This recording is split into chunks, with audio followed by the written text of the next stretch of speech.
자, 두 번째 예를 한번 들어볼게요. 채권과 물권의 그 구별에 관해서 그 물권의 그 강력함, 혹은 물권을 우리가 더 잘 사용해야 될 그런 필요성에 대해서 예를 들어 뭐 경계가 이런 식으로 경계점이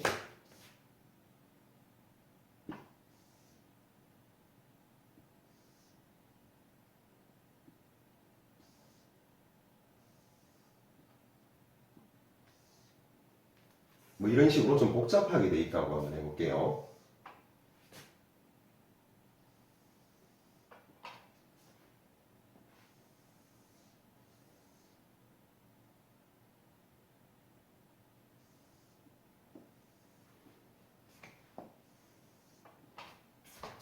이런 식으로 경계점들이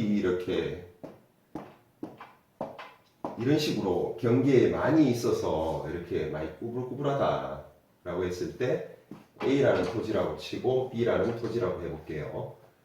그러면 A도 그렇고 B도 그렇고 지금 사용하는데 되게 좀 불편감이 있을 거예요. 토지 이용하는데 어떤 그 이용하는 좀내 애로가 좀 있을 것 같아요. 그래서 A의 경우에는 이 B 땅 깊숙이 들어간 이런 부분은 사실 사용도 그 활용도가 상당히 떨어지게 되죠. B 또한 이런 부분들은 굉장히 좀 활용도가 떨어집니다. 이런 부분들도 마찬가지고. 그래서 서로 좀 반듯하게 이렇게 사용을 하고 싶어. 좀 반듯하게 이렇게.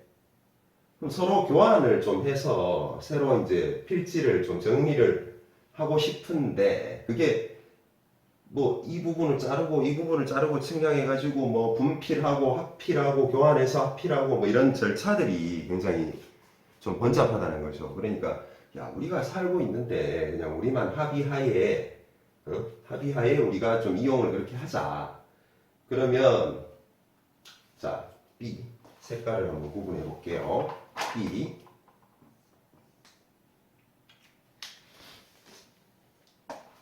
근데 찍어 놓으면 또 색깔이 안 보이더라고 잘. 자, 파란색 A, 빨간색 B라고 해볼게요. 그러면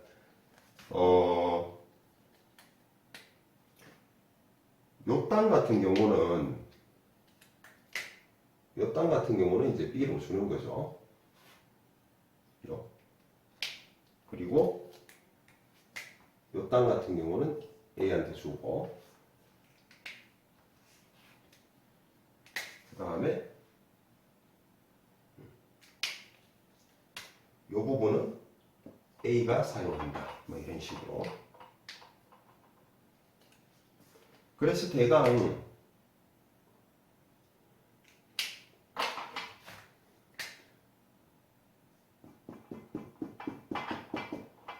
뭐 이런 식으로 이제 경계선을 잠정적으로 이렇게 정했단 말이죠. 자, B의 땅은 그러면 이런 식으로 이용을 하고요. 그 다음 A 땅은 이런 식으로 이용을 한다. 이렇게 했다 이거지. 기존에 이제 그 집은 이미 있는 상태라 들어온 상태라 뭐 건축 행위하고는 관련 없이 이제 그 외의 마당 사용이나 어떤 마당에 공작물을 설치한다든지 수목을 심는다든지 주차장 이용을 어떻게 하고 뭐 그런 부분들에 대해서 이제 이런 식으로 땅 활용도를 좀 서로 높이기로 이렇게 했다는 거죠. 요 B가 이제 요 좀 지금 그림상은 더 많이 줬는 걸로 하는데 뭐 그냥 비슷하다고 해볼게요. 서로 면적도 비슷하고.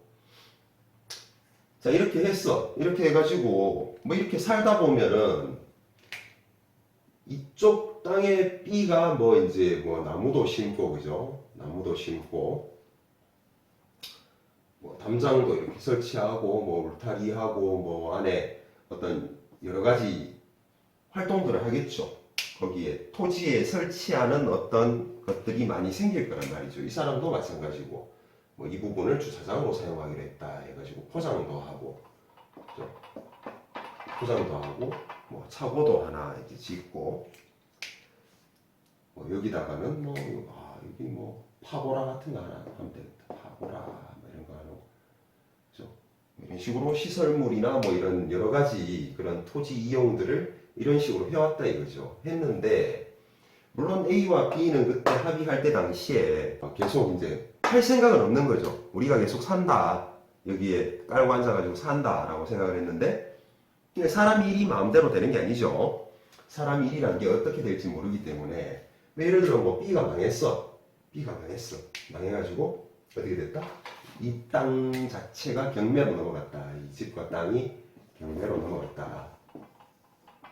그래서 누가 들어왔다? C가 소유자가 됩니다. C가 들어와서 보니까 이건 뭐 이렇게 돼 있는데 측량을 일단 해보겠죠. 해보니까 이거 뭐 왜 이렇게 돼 있지? 라고 해서 자기 땅에 있는 것들 이런 것들 철거하라. 철거하라. 이렇게 된 거죠. 요거 야 철거하고 돌려줄게. 철거해라. 이렇게 되면 이거 잘 갖고 온 뭐 예를 들어 뭐 나무가 있다든지 뭐 이런 파고라 같은 것도 돈 들여가지고 여기 포장도 뭐 콘크리트 포장하고 뭐 어떤 그런 돈을 많이 들여가지고 해놨는데 철거해라. 철거해라. 그러니까 A가 야 그러지 말고 이게 우리가 땅이 안 반듯하니까 이게 영 활용도가 죽는다. 그래서 B하고 전소유자하고 나랑 이렇게 얘기해서 이렇게 한 것이다. 근데 이 사람은 그거 필요 없고 철거하라. 나는 요거 뭐 쪼개가 예를 들어 팔 거다. 혹은 뭐 여러 가지 이제 자기 계획들이 있겠죠. 그래서 뭐 C가 A와 B의 합의대로 그런 취지를 이해하고 공감하고 동의해서 요대로 이용하기로 한다면 상관없겠지만 C가 이에 동의하지 않을 때에는 다 철거하고 돌려줘야 됩니다. 그죠? 서로. 그렇게 되면 서로 좀 큰 손해가 발생할 수도 있게 되는 거죠. 그래서 A와 B 사이에 당초에 이렇게 이용하기로 한 약정 자체는 채권적 효력밖에 발생하지 않는다는 거죠. 그래서 A와 B 사이에만 발생하게 되는 것이고 그 제3자인 C, 이 B 땅의 새로운 소유자, 경매로 받은 새로운 소유자인 C는 제3자로서 이들 간의 어떤 약정에 효력이 미치지 않는다는 거죠. 그럼 C는 원상복구 시키라면 이제 A는 원상복구 해줘야 되는 거죠. 그래서 이게 채권이라는 거예요. 채권. 그러니까 아무런 물권적 행위가 없었어요. 그냥 우리끼리 합의하고 그렇게 하자. 동의해서 그렇게 한 거죠. 채권이죠. 계약에 의한 채권이죠. 상호 이제 뭐 사용 대차 정도 되겠죠. 그런 계약에 의한 채권에 불과하다. 계약에 의한 채권.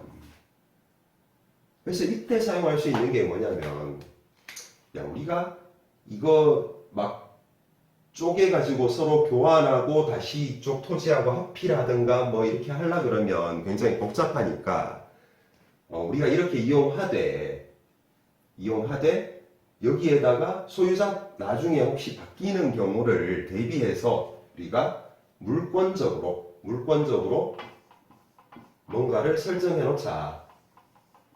그래야 여기에다가 나무 한 그루를 심어도, 그죠? 나무 한 그루를 심어도 이거를 나중에 소유자가 바뀌어서 뽑아내라. 이식하라. 이식하다 또 죽을 수도 있잖아. 나무라는 게.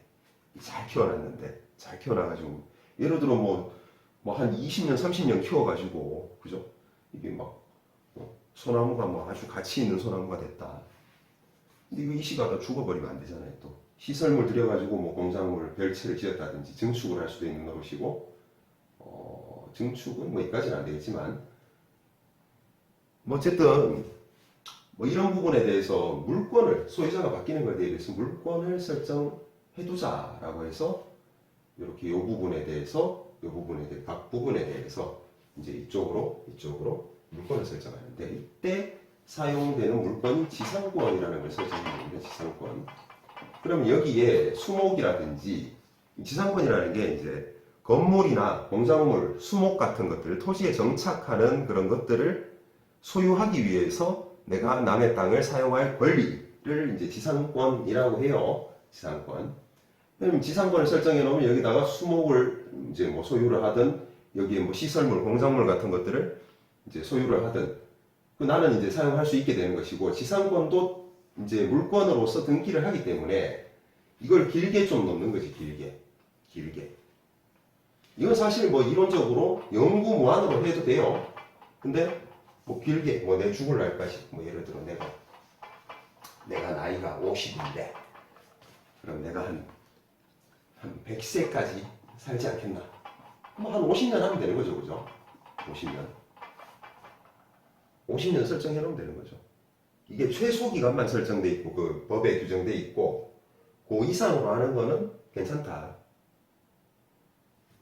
그래서 길게 이 원래 길게 하는 거죠. 건물을 소유하기 위해서 남의 땅을 사용할 그런 권리이기 때문에 건물 수목 이런 것들은 장기간 존재하는 것들이죠. 그 최단기간을 이제 법에서 아예 정하고 있어요.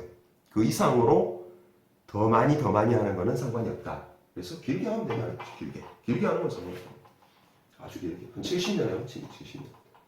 서로 어차피 서로 합의가 된 거니까 이해관계가 맞는 거니까 맞을 때 빨리 그런 것들을 해놓는 게 좋죠.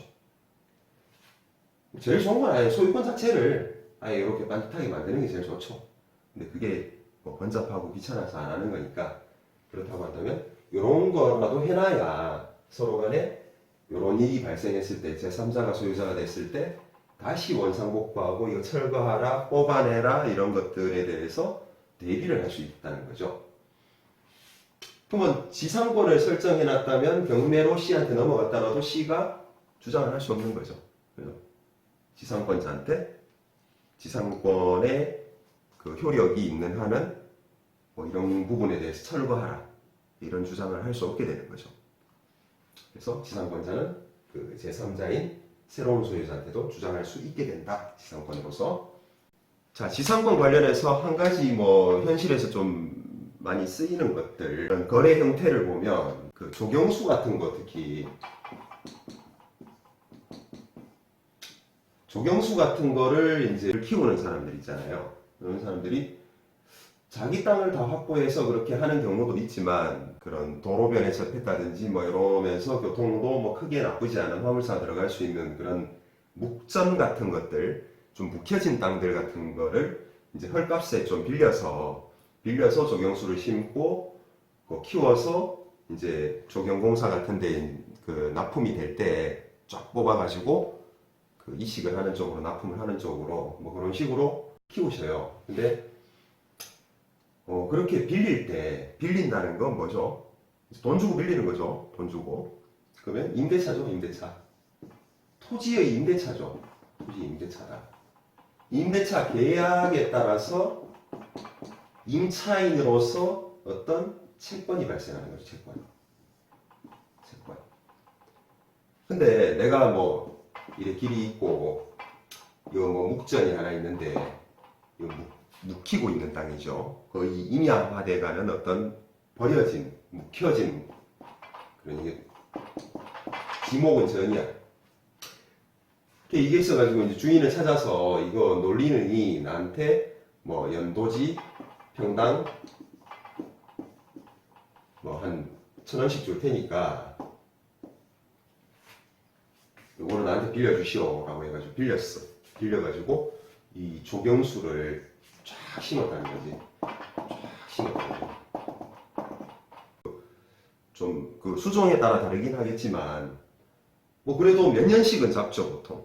어느 정도 조경 공사용으로 납품할 정도가 돼야 경제적인 가치가 있는 거다 보니까 그러면 그 묘목을 심어가지고 적어도 뭐 5년 이상 숙성수라도 한 5년 이상은 해야 될 거예요 아마. 뭐 제가 이 분야에 대해서 정확하게 모르겠지만 그래서 뭐 이렇게 계약을 했는데 요거 딱 계약하고 나서 주인이 바뀌었어. 이게 이 사람이 팔아버렸어. 그 제3자가 소유자가 됐다는 거지. 이 사람한테는 이 임대차 계약의 이런 임차인의 임차권이 미치지 않는 거죠. 그러면 새로운 소유자가 이거 뽑아내라, 이거 나 토지 돌려달라 라고 주장을 하면은 이걸 나무 심은 이 임차인은, 토지 임차인은 대항할 수가 없다는 거죠. 이 사람한테는. 왜? 채권에 불과하니까. 그 전에 자기하고 계약한 그 전 소유자한테만 주장할 수 있는 거죠.